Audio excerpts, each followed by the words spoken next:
we are going to learn a different subject or a different perspective of accounting. Since 11th, you have learned in 11th and 12th, you have learned bookkeeping and accountancy. Then in FY BCom, you have learned accountancy and financial management, and still you are learning accountancy and financial management in SY BCom also. But this is a different topic, management accounting. So during this semester 3, we are going to learn about management accounting, and this is the first topic about the introduction of the management accounting. So here meaning of the management accounting, it contains two words, management and accounting. Accounts which increase managerial efficiency. मॅनेजमेंटची efficiency जी आहे ती वाढवण्यासाठी जे accounts वापरले जातात those are called as management accounts or providing all those information. So again what they does, they provide information and facts which are necessary for managers. So मॅनेजमेंटचे जेवढे म्हणून फंक्शन्स आहेत, प्लॅनिंग असेल, ऑर्गनायझिंग असेल, control असेल, सगळ्या फंक्शनसाठी जी जी information लागेल ती सगळी इन्फॉर्मेशन पुरवण्याचं काम मॅनेजमेंट अकाउंटिंग करतं. Again, second definition is the first definition of Cost and Management Accounts London, that is CMA London. Management accounting is concerned with the presentation of professional knowledge and abilities. It is the presentation of professional knowledge and abilities to reveal accounting information. Accounting information reveal करण्यासाठी, disclose करण्यासाठी, which may help to the management.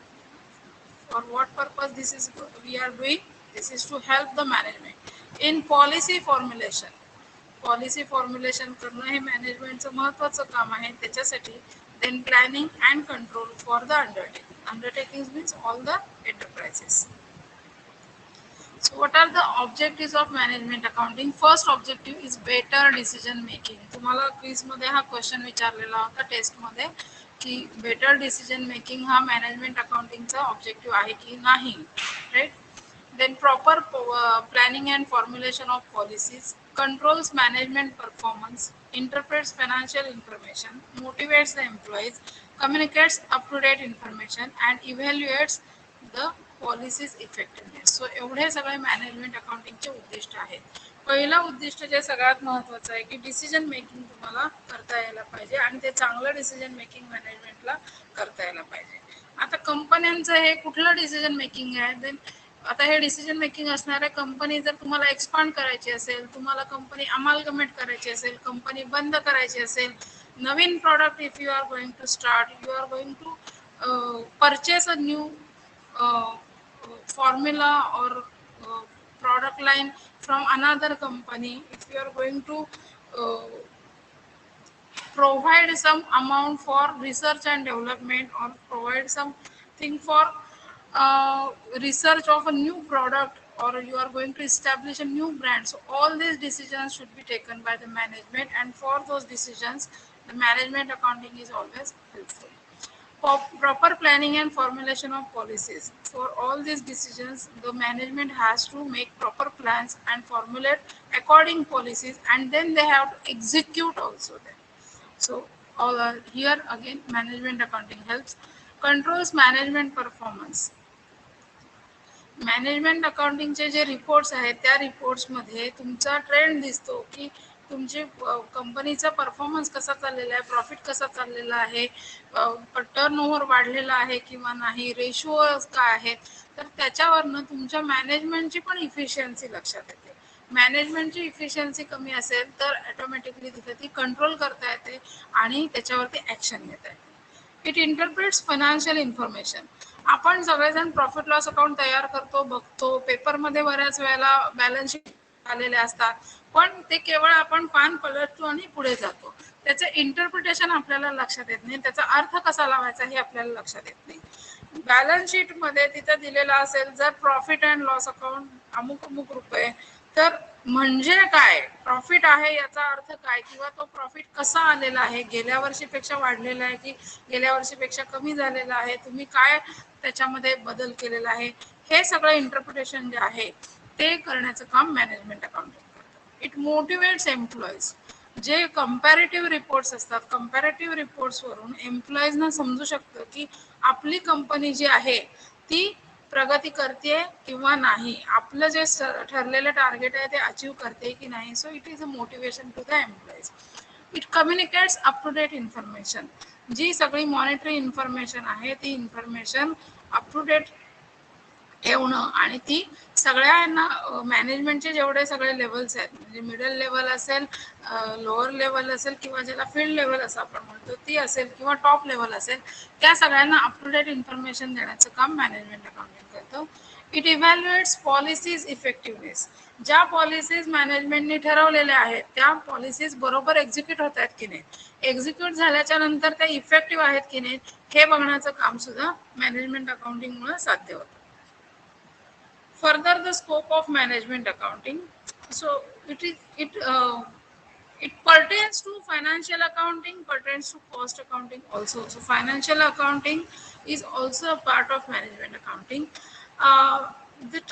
In financial accounting, what we does, the transactions are recorded in the books, then they are classified, then they are summarized, and at the end of the end of the year, what we prepare, final accounts we prepare, and then we present them into the management accounting.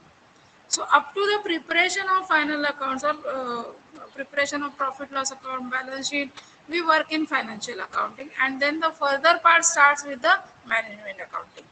Then cost accounting explains various techniques of cost analysis, and it is the branch of accounting in which transactions related to the cost are recorded, measured and reported.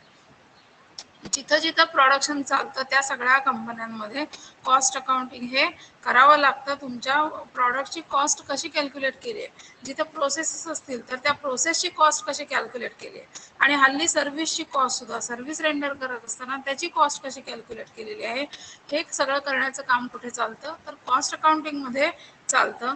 आणि त्याचं पुन्हा interpretation करण्याचं काम देखील management accounting करतं.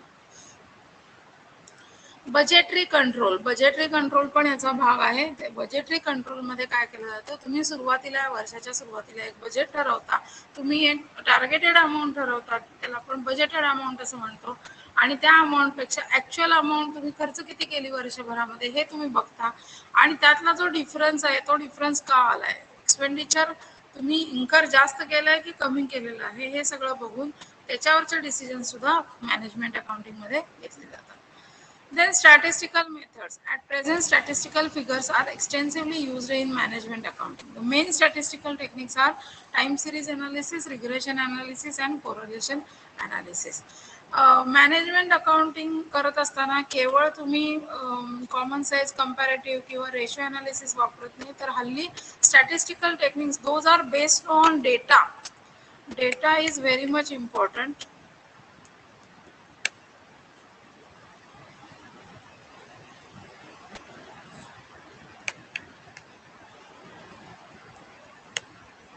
लिहिलं जात नाही pen. Data is very much important, and from that data the management accounting by using these statistical techniques present the interpretation. Then tax accounting. Management accounting proves to be useful in the conditions of excessive tax liabilities in the process of payment of taxes. जास्त tax तुम्हाला भरायला लागत असेल तर तो tax जादाचा कुठे भरायला लागला, कशामुळे भरायला लागला, हे सगळं जे रिझनिंग आहे ते मॅनेजमेंट अकाउंटिंग करू शकतं आणि तुमचं टॅक्स कंट्रोल जे आहे ते करू शकतं. Data interpretation. Management accounting provides various data and figures to the managers which assist them in decision making process. Further, management information system. मगाशी जे म्हटलं की मॅनेजमेंटच्या सगळ्या लेवल्स मध्ये अप टू डेट इन्फॉर्मेशन देण्याचं काम जे आहे मॅनेजमेंट अकाउंटिंग करतं. तर केवळ देण्याचंच नव्हे तर वेगवेगळ्या लेवल्स करून इन्फॉर्मेशन घ्यायची आणि मग पुन्हा ती प्रोसेस करायची आणि योग्य पद्धतीने ज्यांना जशी हवी आहे त्या पद्धतीने प्रेझेंट करायची. That is called as management information system, आणि त्यामध्ये ते मॅनेजमेंट अकाउंटिंगचं एक महत्त्वाचं फंक्शन आहे. Further is capital budgeting. Capital budgeting म्हणजे तुम्ही जो भांडवल उभं करता, it is not about that, it talks about the investments. तुम्ही जे कॅपिटल एक्सपेंडिचर करता म्हणजे मोठे खर्च करता, हेवी एक्सपेंडिचर करता, if you are going to purchase a building, if you are going to invest in to land, or you are going to purchase a factory, or you are going to purchase a company, then that is called as capital expenditure. So management accounting assists in planning of such capital expenditure. It shows you what choices are available for you and which is the best choice for you, that is told by management accounting. Last one is reporting. It is an important part of providing accounting information to the managers. मॅनेजर्सना वेगवेगळ्या decisions घेण्यासाठी वेगवेगळी information लागते, ती त्या त्या फॉर्मॅटमध्ये त्या त्या रिपोर्ट प्रमाणे ती द्यावी लागते आणि मॅनेजमेंट अकाउंटिंग जे आहे त्यांना हवी तशी इन्फॉर्मेशन देतात. तुमच्या जर समोर असे वह्यांचे गठ्ठे किंवा बुक्स ऑफ अकाउंटचे गठ्ठे आणून आदळले तर आपल्याला त्यातलं काहीही कळणार नाही. आपल्याला जर त्यातली इन्फॉर्मेशन फक्त टर्नओव्हर बद्दलची पाहिजे तर टर्नओव्हरचाच रिपोर्ट तो मॅनेजमेंट अकाउंटिंगनी मॅनेजरला त्या द्यायला पाहिजे. And that management accounting does perfectly. So again this objective बोलत असताना आपण ऑलरेडी फंक्शन्स बद्दल डिस्कस केलेलं आहे. आता ही फंक्शन्स जी आहेत ती मेनली दोन पार्ट्स मध्ये आहेत. First is main functions or they are called primary functions and another part is secondary functions. So primary function मध्ये दोन महत्वाचे भाग आहेत. एक आहे providing accounting information and second is assistance in managerial activities. Right. Secondary function जे आहेत ते सेकंडरी फंक्शन्स मध्ये आहे प्रोटेक्शन ऑफ असेट्स. असेट्स ज्या आहेत बिझनेसच्या त्या बिझनेसच्या असेट्स प्रोटेक्ट करणं. प्रोटेक्ट करणं म्हणजे काय तर त्यांचं एक्झिस्टन्स ठेवणं, त्यांचं डिप्रिसिएशन बरोबर होतं की नाही बघणं आणि त्यांचं अमॉर्टायझेशन बरोबर करून नवीन असेट्स ज्या नवीन असेट्स पुन्हा जेव्हा केव्हा तुम्ही परचेस करणार आहात त्याच्यासाठी प्रोव्हिजन करणं. Helpful in financial planning. Financial planning तुम्हाला जर कंपनीला काही करायचं असेल तर त्यामध्ये मदत करा. Not only company, any business enterprises. Helpful in tax determination. Then strategic function. Strategy decide करण्यासाठी जी काय फंक्शन्स असतील ती सगळी फंक्शन्स आहेत त्याच्यामध्ये सुद्धा मॅनेजमेंट अकाउंटिंग मदत करते. Fixation of accountability. एखाद्या रिपोर्टमध्ये तुमच्या लक्षात आलं की तुमचा परफॉर्मन्स कमी होत चाललाय तर तो परफॉर्मन्स कोणामुळे होत चाललेला आहे, who is the responsible person, that can be easily chalked out because of these reports and it fixes the responsibility. So responsibility fixing is another function of management accounting, that is a secondary function. What are primary functions? Providing accounting information and assistance in managerial activities. Again these functions are here explained in detail. First function, providing accounting information. Sub function is forecasting. What is forecasting? Forecasting means you are going to predict something. Forecasting means what? Predicting something at a certain level of confidence. तुम्ही सगळ्याच्या सगळ्या गोष्टी 100% ह्या अशाच होतील असं म्हणू शकत नाही. But at a certain extent you can tell that next year the profit may be this and this. Next year the sales or turnover may be this and this. That can be predicted by management accounting. Then recording function. All transactions are already recorded in financial accounts and cost account within a definite period, and then management accounting arrives at a conclusion after analyzing them. Analyze करण्याचं काम जे आहे ते management accounting करतं आणि त्यावरनं एखादा निष्कर्ष काढणं जो आहे तो निष्कर्ष काढण्याचं काम केलं. Interpretation and appraisal function. Management accounting evaluates all the activities in the interest of managers and organization. Management accounting हे नेहमी मॅनेजरियल व्ह्यू मधून बघत असतं आणि त्या दृष्टीनं सगळ्या इन्फॉर्मेशनची तपासणी जी आहे ती करत असते. इव्हॅल्युएट्स म्हणजे मूल्यमापन करणं. मॅनेजमेंटच्या दृष्टीतून अर्थ लावण्याचं काम मॅनेजमेंट अकाउंटिंग मध्ये केलं जातं. Next is reporting. Management accounting provides reports which are required by managers at different levels. This we have talked already. Second is assistance in managerial activities. आता मॅनेजरल ऍक्टिव्हिटीज कुठल्या आहेत तर 6 ऍक्टिव्हिटीज आहेत. First is planning, then organizing, then directing, then coordination, then motivating and controlling. या सगळ्या activities तुम्ही कुठे शिकलाय तर कॉमर्स मध्ये तुम्ही या सगळ्या ऍक्टिव्हिटीज शिकलेल्या आहात. राईट. माझ्यामध्ये तुम्ही 11वी किंवा 12वी मध्येच हे ऑर्गनायझेशन ऑफ कॉमर्स मध्ये शिकला असणार की मॅनेजमेंटचे फंक्शन्स कुठले आहेत. तर या सगळ्या 6 फंक्शन्स मध्ये असिस्ट करणं. मग प्लॅनिंग करण्यासाठी काय लागतं तर प्लॅनिंग करण्यासाठी तुमच्याकडं आधीची इन्फॉर्मेशन पाहिजे. तुमच्याकडे पुढची पण इन्फॉर्मेशन पाहिजे, भविष्यात कुठल्या संधी तुम्हाला उपलब्ध आहेत त्याची पण इन्फॉर्मेशन पाहिजे. ऑर्गनायझिंग, प्लॅनिंग केल्याच्या नंतर तुम्हाला एक आराखडा बनवावा लागेल, तो आराखडा पुन्हा त्याच्यासाठी वेगळा काही डेटा लागेल. डायरेक्टिंग, तुम्ही तयार केलेला प्लॅन किंवा तुम्ही तयार केलेली पॉलिसी जी आहे ती वेगवेगळ्या डिपार्टमेंट्स पर्यंत पोहोचवावी लागेल आणि त्याचे इन्स्ट्रक्शन्स त्यांना द्यावे लागतील, ते समजावून सांगावे लागेल. त्यानंतर सगळे डिपार्टमेंट जे काम करणार आहेत त्यांच्यामध्ये कोऑर्डिनेशनचं काम करायला लागेल. कोऑर्डिनेशन केल्याच्या नंतर त्यांची इफिशियन्सी मॅक्झिमम व्हावी याच्यासाठी त्यांना मोटिवेट करायला लागेल आणि फायनली त्यांनी केलेलं जे काम आहे ते बरोबर आहे की नाही ते तपासावं लागेल आणि त्याच्यामध्ये जर चुका असतील तर तिथं कंट्रोल सुद्धा करायला पाहिजे आणि त्याचं करेक्टिव्ह ऍक्शन सुद्धा त्यामध्ये घेतली पाहिजे. सो या सगळ्या ठिकाणी मॅनेजमेंट अकाउंटिंग जे आहे ते असिस्ट करतं. आता कसं असिस्ट करतं एकूण ते बघूया आपण. पहिलं दिलेलं आहे सेकंडरी फंक्शन्स दिलेले आहेत. Protection of assets. Management accounting projects course of action for the long term viability and continuity of the enterprise. Under this strategy, various profitable and good tasks are identified and investments are made in them. जे capital assets म्हणजे fix assets तुम्ही खरेदी करताय, समजा तुम्ही दुसऱ्या एखाद्या company बरोबर अमालगमेशन करत असाल तर तुम्ही तिथं गुडविल पे करता. आता हे गुडविल पे करताना you must ensure that the company is viable, the company will continue आणि तुम्हाला प्रॉफिट त्यातून मिळत राहील हे ॲश्युअर करण्याचं काम कोण करतं? मॅनेजमेंट अकाउंटिंग करतं. तुम्ही ज्या इन्व्हेस्टमेंट करत आहात त्या इन्व्हेस्टमेंट बरोबर आहेत का, त्यातनं तुम्हाला मॅक्झिमम रिटर्न्स मिळणार आहेत का हे एन्श्युअर करण्याचं काम मॅनेजमेंट अकाउंटिंग करतं. Then financial appraisal. Management accounting uses various accounting techniques such as financial planning, cost control, ratio analysis for financial appraisal. Financial appraisal म्हणजे appraisal म्हणजे काय बेसिकली तर मूल्यमापन. मग आर्थिक मूल्यमापन कशासाठी करायला लागतं तर तुम्ही जे काय प्लॅनिंग करताय त्याच्यासाठी करायला लागतं. तुमची कॉस्ट जी आहे ती बरोबर आहे की नाही त्यासाठी करायला लागतं. रेशिओ अनालिसिसचं टूल यामध्ये मॅनेजमेंट अकाउंटिंग वापरतं जेणेकरून लक्षात येतं की तुमचा फायनान्शियल परफॉर्मन्स जो आहे तो योग्य आहे की नाही. Determination of tax policies. Management accounting formulates favorable tax policy with the proper use of capital. तुमचं कॅपिटल मॅक्झिमम एम्प्लॉय झालं पाहिजे, त्या कॅपिटलवरून तुम्हाला मॅक्झिमम प्रॉफिट मिळाला पाहिजे आणि मॅक्झिमम प्रॉफिट मिळून तुमची टॅक्स लायबिलिटी मिनिमम व्हायला पाहिजे. Remember this word, the tax liability should be minimum, right? Next, determination of accountability that I have already spoken. Management accounting insurance accountabilities of people through reporting system. वेगवेगळे जे reports आहेत त्या reports मधनं accountability fix होते so that the people are not able to shift their responsibility on other इग्नोरंटली.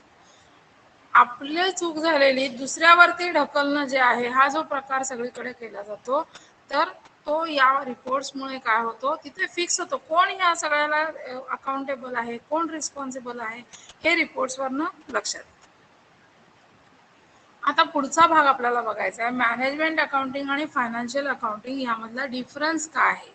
तर पहिला भाग आहे ऑब्जेक्टिव्ह. बघा दोन्हीचं ऑब्जेक्टिव्ह काय आहे. फायनान्शियल अकाउंटिंगचं ऑब्जेक्टिव्ह आहे recording, classifying, summarising the financial transactions आणि मॅनेजमेंट अकाउंटिंगचं ऑब्जेक्टिव्ह काय आहे to deliver various information to manager. केवळ डिलिव्हर नाही करणं, इन्फॉर्मेशन कलेक्ट करणं, इन्फॉर्मेशन अनालाइज करणं, इन्फॉर्मेशन इंटरप्रेट करणं आणि त्याच्यावरनं रिपोर्ट जे आहेत ते डिलिव्हर करणं हे सगळं त्यामध्ये ऑब्जेक्टिव्ह मध्ये इन्क्लुडेड आहे.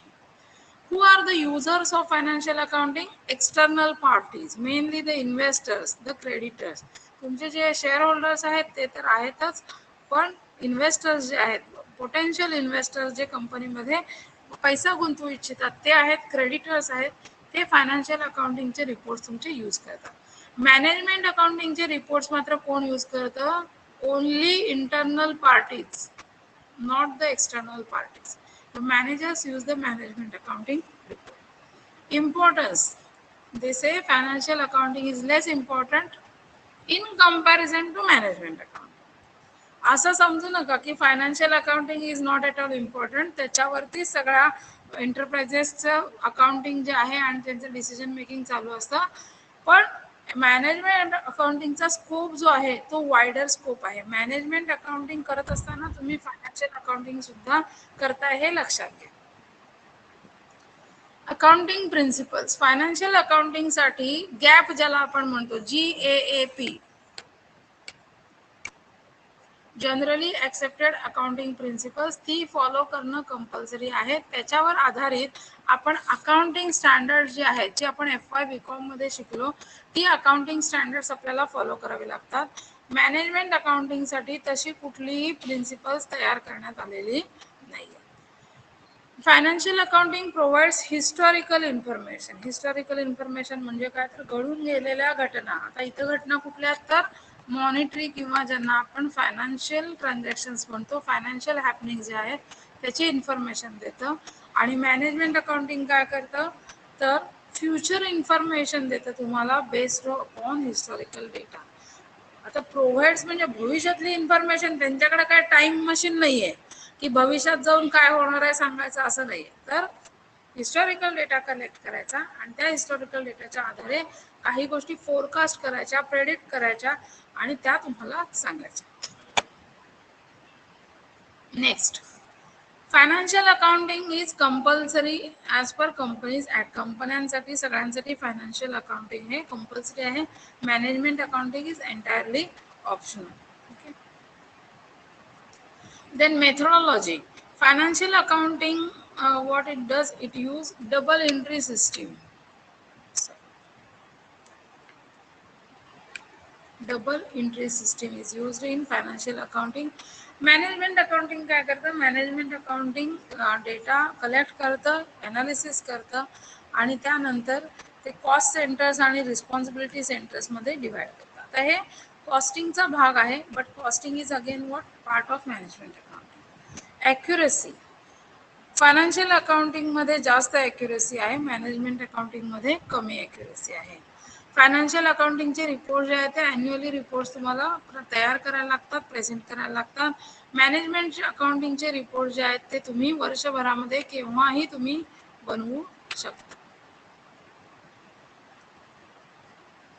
नेचर बघा आता, sorry, distinction between management accounting and cost accounting. आता बघूया आपण दुसरा भाग बघतोय. तर कॉस्ट अकाउंटिंग हा लक्षात घ्या, हा मॅनेजमेंट अकाउंटिंगचाच एक भाग आहे, हे आपण लक्षात घेतलं पाहिजे. मॅनेजमेंट अकाउंटिंगचं नेचर काय आहे, formulation of policies, improvement of productivity and profitability. Okay, something is happen to my pen. I don't know what happened. Cost accounting is concerned with cost ascertainment and cost control. Next इयरला आपण cost accounting subject शिकणार आहोत. फुल दोन्ही semesters जे आहेत म्हणजे semester number 5 आणि semester number 6 दोन्ही सेमिस्टरमध्ये आपल्याला कॉस्ट अकाउंटिंग शिकायचं आहे. त्याच्यातले कॉस्ट असर्टेनमेंट कशी करायची म्हणजे कॉस्ट डिसाईड कशी करायची आणि कॉस्ट कंट्रोल कशी करायची या दोन्ही गोष्टी आपल्याला शिकायच्या. So cost accounting includes what, cost ascertainment and cost control. And management accounting काय इन्क्लूड करतं, formulation of policies for improvement of productivity and profitability. Subject matter कशावरती, काय कॉन्टेंट, काय मॅनेजमेंट अकाउंटिंगचा कॉन्टेंट कॉस्ट आणि रिव्हेन्यू डेटा दोन्ही आहे.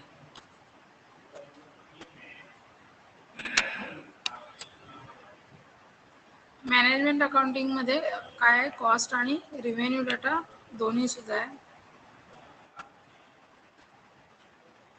It deals primarily with the cost data. Cost accounting काय आहे त्याच्यामध्ये कॉस्ट डेटा आहे.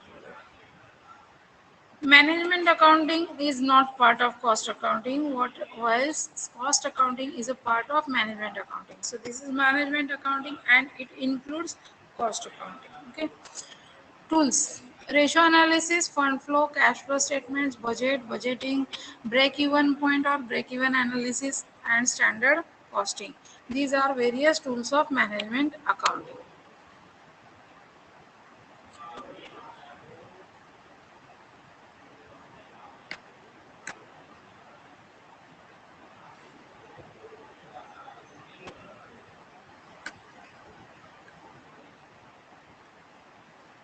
Next is it involves cost accounting involves what, job costing, unit costing, process costing, then operating costing, contract costing and standards costing. हे सगळे काय आहेत cost अकाउंटिंगचे techniques आहेत. नेक्स्ट इयरला आपण ते डिटेल्समध्ये बघणार. देन मॅनेजमेंट अकाउंटिंग करण्यासाठी तुम्हाला क्वालिफिकेशन काय पाहिजे, तर either you may be MBA, you may be CA और you may be ICWA. ICWA means institute of cost and works accountants of India. या इन्स्टिट्यूटचे तुम्ही मेंबर असायला पाहिजे. कॉस्ट अकाउंटिंगसाठी तुम्ही काय असायला पाहिजे, ICWAचे मेंबर्स असले तरी चालू शकता. तुम्ही CA असाल तरी सुद्धा कॉस्ट अकाउंटिंग करू शकता. ऑडिट, मॅनेजमेंट अकाउंटिंगमध्ये ऑडिटिंग केलं जात नाही, पण कॉस्ट ऑडिटिंग हे कंपल्सरी आहे. सगळ्या बिझनेसेससाठी कंपल्सरी नाही आहे, तर काही बिझनेससाठी कंपल्सरी आहे. Then expenses allocation. In management accounting, expenses are allocated into two part, fixed and variable. Management accounting मध्ये एक्सपेन्सेस जे आहेत ते दोन भागामध्ये अलोकेट केलेले आहेत, फिक्स एक्सपेन्सेस आणि व्हेरिएबल एक्सपेन्सेस. कॉस्ट अकाउंटिंग मध्ये व्हेरिएशन काय, त्याला म्हणतो डायरेक्ट कॉस्ट आणि इनडायरेक्ट कॉस्ट. या पद्धतीनं आपण त्याचं अलोकेशन केलेलं आहे. So these are the basics of management accounting. यातला पुढचा भाग जो आहे तो सुद्धा आपण लगेच बघूया.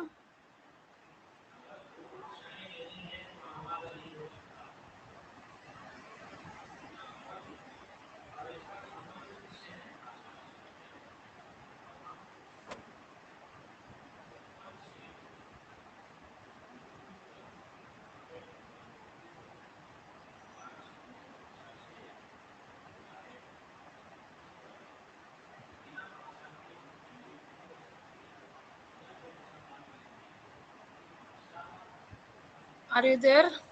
22 people are there now. आता हे मॅनेजमेंट अकाउंटिंग मधला पहिला भाग जो आहे तो analysis and interpretation of accounts. ते कसं करायचं आपल्याला बघायचं आहे. So that is the study of financial statements. So first of all, what are the financial statements? They are called as financial reports. आता हे जरी TY BComचं असलं तरी सुद्धा तो अर्लियर TY BComला होता, आता तो SY BComचा भाग आहे. So financial statements are affected by three factors: recorded facts, accounting conventions and personal judgments. Recorded facts म्हणजे काय, तर तुमच्याकडे जे अकाउंटचे बुक्स आहेत त्यात रेकॉर्ड केलेल्या फॅक्ट्स. दुसरं आहेत अकाउंटिंग कन्व्हेन्शन, ज्याला आपण अकाउंटिंग मधले काही प्रिन्सिपल्स आहेत, ॲझम्पशन्स आहेत, ते सगळ्या गृहीतकांना अकाउंटिंग कन्व्हेन्शन्स म्हटलं जातं. देन पर्सनल जजमेंट्स, एखाद्या गोष्टीचं इंटरप्रिटेशन, एखाद्या फायनान्शियल घटनेचं इंटरप्रिटेशन कसं करायचं, त्याचं अकाउंटिंग कसं करायचं, हे त्या त्या अकाउंटंटच्या पर्सनल जजमेंटवर सुद्धा काही वेळेला अवलंबून असतं. Now balance sheet is a position statement. What position it shows? It shows financial position. Financial position it shows. Profit and loss account shows the result of business operations and appropriations. Users कोण आहेत बघा financial स्टेटमेंटचे? Those are executive and managers. जे बिझनेसचे जे managers आहेत ते use करतात.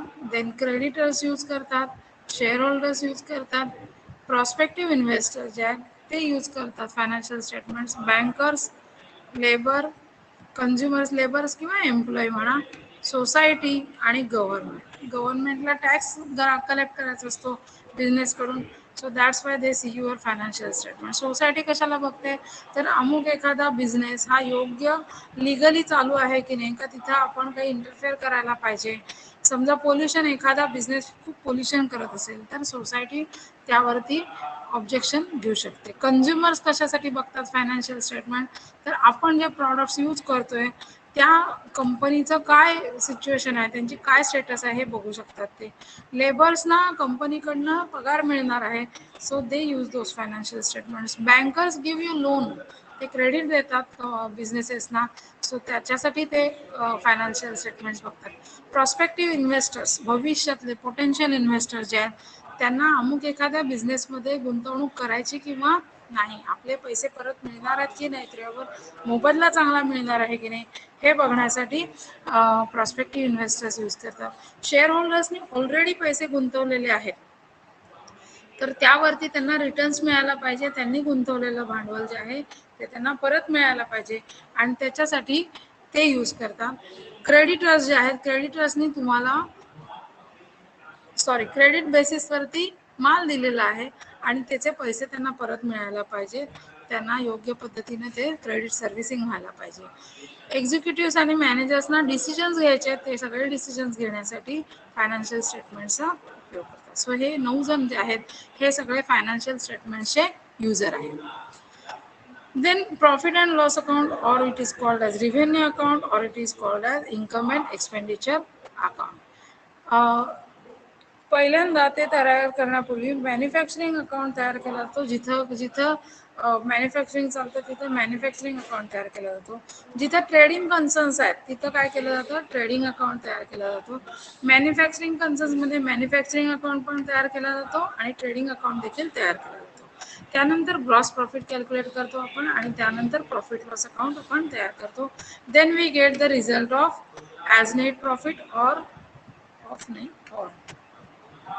or net loss. Then profit and loss appropriation account is prepared to show the appropriation of profits account.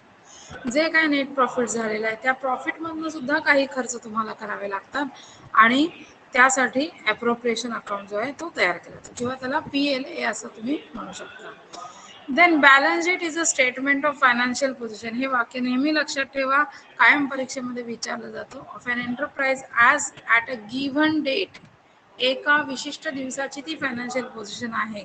Which exhibits is assets, liabilities, capital, reserves and other account balances at their respective book values. Book value म्हणजे कुठली value, जी books of अकाउंट्समध्ये त्यांची value आहे ती, बुकमध्ये जो balance आहे त्यांचा, that is book value. Then management accounting मध्ये आपल्याला हे अकाउंटिंग इक्वेशन शिकायचं आहे. That accounting equation what, assets is equal to liabilities plus net capital. असेटची जी अमाऊंट आहे ती काय यायला पाहिजे, लायबिलिटीज आणि नेट कॅपिटल. या साईडला आपण जर ओरिझोंटल बॅलन्स शीट बघितली तर इकडे असेट्स आहेत आणि इकडे काय आहेत, लायबिलिटीज आणि नेट कॅपिटल. आता नेट कॅपिटल म्हणजे काय, तर तुमचं ऑलरेडी तिथं कॅपिटल आहे, कॅपिटलमधनं काही लॉसेस असतील, काही फिक्टिशियस असेट्स असतील तर ते वजा करणं अपेक्षित आहे. ते फॉर्म्युला दिलेला आहे नेट कॅपिटलचा, तो लक्षात ठेवा. ही फाईल पण मी तुम्हाला प्रोव्हाइड करेन स्टडी मटेरियलमध्ये, पण तरी सुद्धा लेक्चर नोट्स तुम्ही काढत चला, राईट. आणि वहीमध्ये जर मी प्रोव्हाइड केलेल्या स्टडी मटेरियलच्या फाईल्स वहीमध्ये लिहिल्या तर तुमची रिव्हिजन लगेचच होऊन जाईल. The conventional form or the customary form of balance sheet is also called as horizontal form of the account or T form balance sheet. This is T form balance sheet. इकडे आपण assets लिहितो, इकडे आपण liabilities लिहितो. Now understanding the company balance sheet. Company balance sheet मध्ये पहिल्यांदा भाग जो आहे, आपण मॅनेजमेंट अकाउंटिंग मधली व्हर्टिकल बॅलन्स शीट आता आपण बघतोय. ही टी फॉर्म मधली बॅलन्स शीट जी आहे ती आपण फायनान्शियल अकाउंटिंग मध्ये तयार करत होतो. आता आपण मॅनेजमेंट अकाउंटिंग मध्ये आपल्याला व्हर्टिकल बॅलन्स शीट या फॉर्म मध्ये तयार करायची. इकडे सगळे डिटेल्स असणार आहेत आणि इकडे सगळ्या अमाऊंट्स असणार आहेत. सो याच्यामध्ये असेट्स मध्ये कुठल्या कुठल्या असेट्स आहेत बघा, fix assets, long term assets, bundle of future services or those are called as sunk cost. So हे सगळे म्हणजे एकच गोष्ट आहे, दोज आर म्हणजे काय, fix assets. Examples, land building, plant machinery, vehicles, furniture, railway sidings, livestock, development of property, intangible assets आणि wasting assets. हे एवढे प्रकार याच्यामध्ये दिलेले आहेत. आता लाईव्हस्टॉक म्हणजे काय, लाईव्हस्टॉक मीन्स द कॅटल. हां, तुमच्याकडे जे प्राणी जे बिझनेससाठी वापरले जातात कुठले, मग एखादी मिल्क कंपनी असेल तर मिल्क कंपनीकडे काऊज असतील किंवा बफेलोज असतील तर ते लाईव्हस्टॉक झाले. ओके. जर समजा एखादी पोल्ट्री असेल तर त्या पोल्ट्रीमधले जे चिकन्स असतील ते चिकन जे आहे ते लाईव्हस्टॉक झालं. डेव्हलपमेंट ऑफ प्रॉपर्टी म्हणजे काय, जे असेट्स अंडर कन्स्ट्रक्शन आहेत, अंडर कन्स्ट्रक्शन असलेले डेव्हलपमेंट ऑफ प्रॉपर्टी म्हणतात. इनटँजिबल असेट्स मध्ये patents, copyrights, goodwill, software, trademark, brand, हे सगळे इंटँजिबल असेट्स आहेत. वेस्टिंग असेट्स वेस्टिंग असेट्स म्हणजे फॉरेस्ट, माइन्स, ऑइल वेल्स. हे एकदा तुम्ही त्यातलं एक्स्ट्रॅक्ट केली गोष्ट, ऑइल वेल मधनं तेल एकदा एक्स्ट्रॅक्ट केलं की पुन्हा तिथं तेलाचा झरा लागेल असं नाही, कधी ना कधी त्यातलं तेल हे संपणार आहे. माइन्स मधलं खनिज तुम्ही काढता, ते खनिज काढल्यानंतर त्या माइनचा उपयोग काही होणार नाही, अशा असेट्सना वेस्टिंग असेट असं म्हणतात. आता इथे अलोकेशन जे आपल्याला करायचं आहे ते टँजिबल आणि इनटँजिबल मध्ये करतो आपण, किंवा मुव्हेबल आणि इमूव्हेबल असेट्स मध्ये आपण करतो. Most of assets are valued at cost, किंवा ज्याला दुसरा शब्द आहे हिस्टॉरिकल कॉस्ट.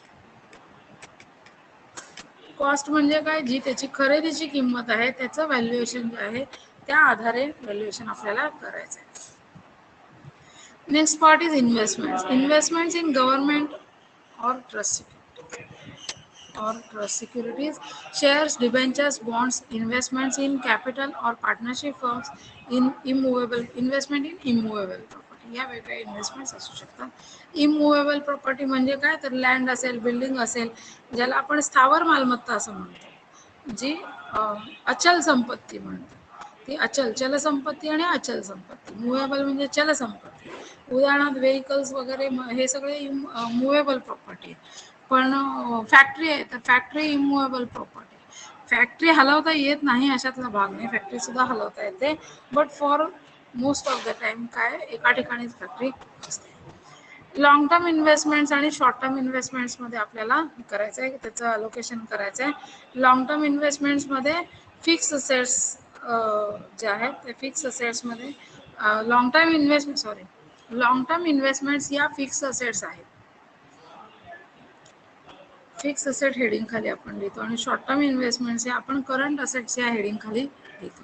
आता करंट असेट्स मध्ये कुठल्या कुठल्या असेट्स आहेत बघूया. करंट असेट्स मध्ये स्टॉक आहे, 4 प्रकारचा स्टॉक दिलाय बघा. Raw material, WIP, finish goods आणि packing materials. Then debtors, cash bank, loans, advances, marketable investments, या त्या marketable investments. Short term investments म्हणजेच मार्केटेबल इन्व्हेस्टमेंट्स, दुसरा शब्द आहे marketable securities. Other current assets मध्ये आहेत interest accrued on investment, then investments पाहिजे, investments, then loose tools, bills of exchange, prepaid expenses, advance tax, balances with customs authorities, port authorities, या सगळ्या balances सुद्धा काय तुमचे अदर करंट असेट्स आहेत.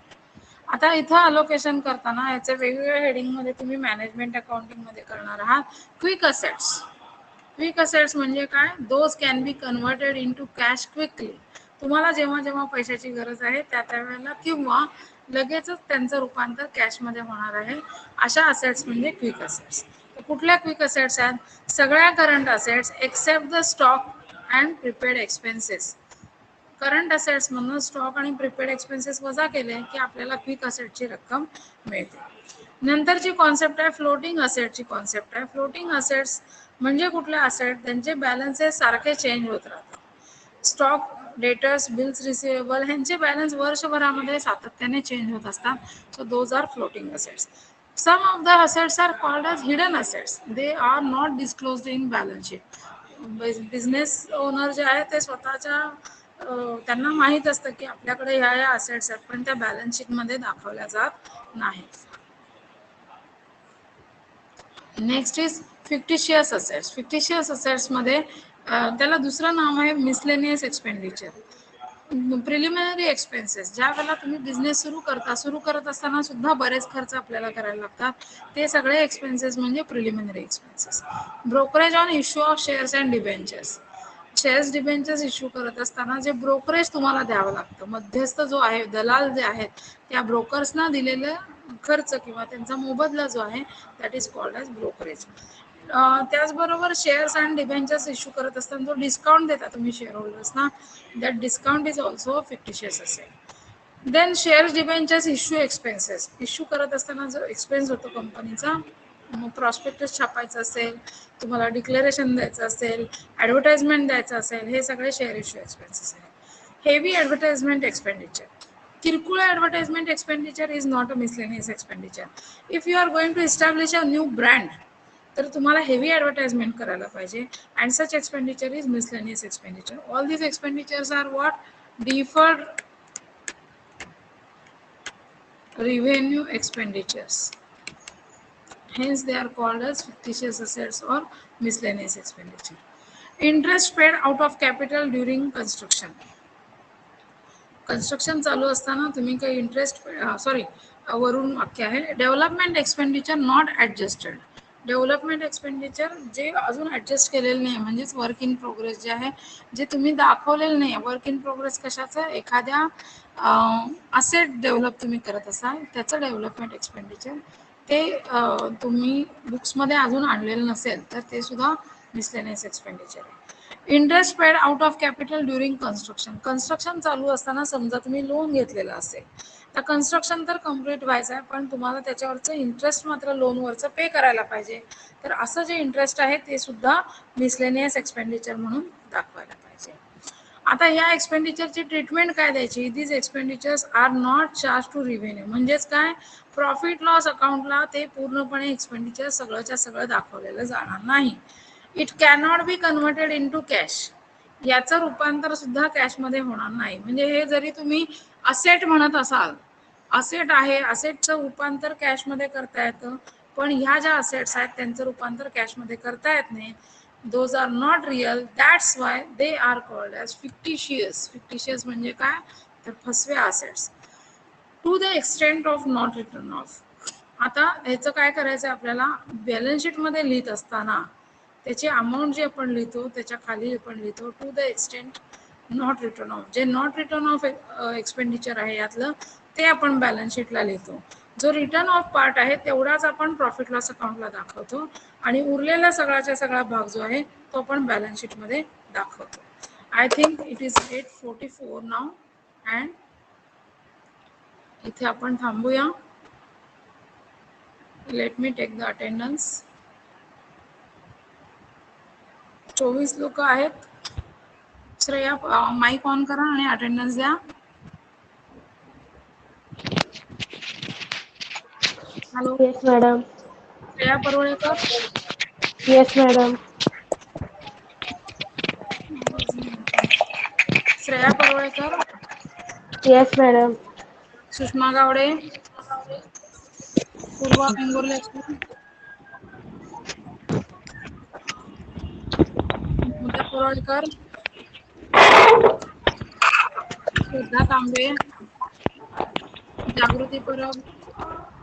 Yes madam. Deepti Malankar. Yes madam. Preeti Wagholkar. Shubham Chaukekar. Yes, madam. Samiksha Bagle. Yes madam. Anushka Sawant. Yes madam. Shubhada Amne. Yes madam. Siddhi Kumthekar. Yes madam. Sayali Bhogale. Yes madam. Tejas Shelge. Tejas Shelge. Vaibhav Sawant. Rathraj Turi. Yes, madam. Payal Sarpute. Madam. Aparna Karmarkar. Kakasar Naik. Sneha Jadhav.